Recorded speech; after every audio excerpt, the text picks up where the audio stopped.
Intraday Nifty and bank Nifty के level, साथ ही आपको रेकमेंड करेंगे 5 स्टॉक्स और बताएंगे कि किस रीजन की वजह से हमने वो स्टॉक्स चुने हैं जिनमें आप ट्रेड कर सकते हैं।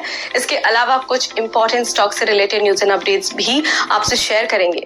लेकिन वीडियो में आगे बढ़ने से पहले जिन व्यूअर्स ने अभी तक हमारे चैनल को सब्सक्राइब नहीं किया वो जरूर कर लें, क्योंकि डेली बेसिस पर थ्रू आउट द डे हम आपसे शेयर करते हैं स्टॉक रिलेटेड रिकमेंडेशंस, साथ ही ट्रेडिंग एंड इन्वेस्टमेंट रिलेटेड बहुत सारे वीडियोस जिससे कि आप काफी कुछ सीख सकते हैं। So let's start with intraday Nifty and bank Nifty levels. Intraday Nifty levels की बात कर लेते हैं पहले, जिसमें कि पहला सपोर्ट लेवल है 21,600, दूसरा सपोर्ट लेवल है 21,470, पहला रेजिस्टेंस है 21,830 और दूसरा रेजिस्टेंस है 21,900।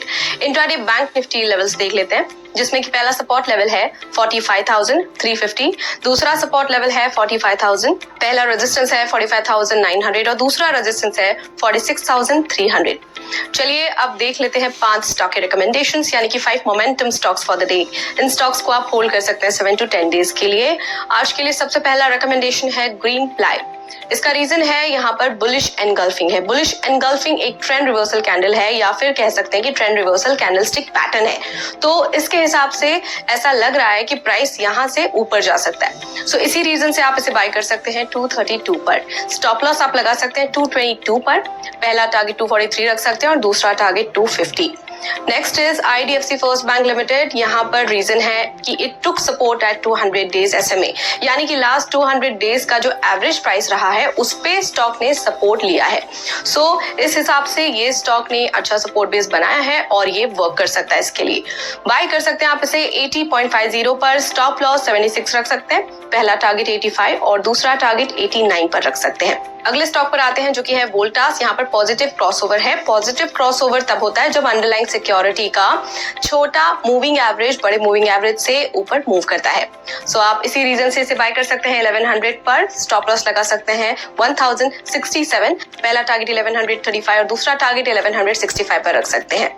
अगला स्टॉक रेडिंगटन है। यहाँ पर वॉल्यूम स्पर्ट है। वॉल्यूम स्पर्ट का मतलब है कि स्टॉक में ट्रेडेड वॉल्यूम का अचानक से बढ़ जाना। सो इसी वजह से आप इसे बाय कर सकते हैं 199 पर। स्टॉप लॉस लगा सकते हैं 191, पहला टारगेट 207 और दूसरा टारगेट 215 पर रख सकते हैं।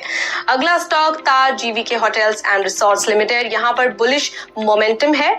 बुलिश मोमेंटम तब होता है जब स्टॉक अप ट्रेंड में होता है और RSI भी बुलिश मोमेंटम को शो करता है।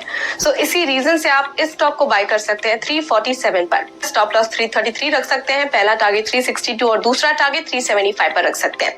चलिए अब नजर डालें स्टॉक से न्यूज पर, जिसमें आज देखेंगे Hindustan copper, oil India, RCF के Q3 रिजल्ट्स। हिंदुस्तान कॉपर की बात करें तो net profit 21.5% year on year down रहा, रेवेन्यू 28.3% से डाउन रहा, EBITDA 6.4% year on year down रहा एट ₹106.6 करोड़। वहीं मार्जिन रहा at 26.7% versus 20.5% year on year. इसके अलावा ऑयल इंडिया के रिजल्ट्स की बात करें तो नेट प्रॉफिट रहा at ₹1,584.3 crore versus ₹325.3 crore quarter on quarter. Revenue 0.3% quarter on quarter से डाउन रहा, EBITDA डाउन रहा 15.4% quarter on quarter and margin at 39.6% versus 46.6% quarter on quarter. अगला है RCF।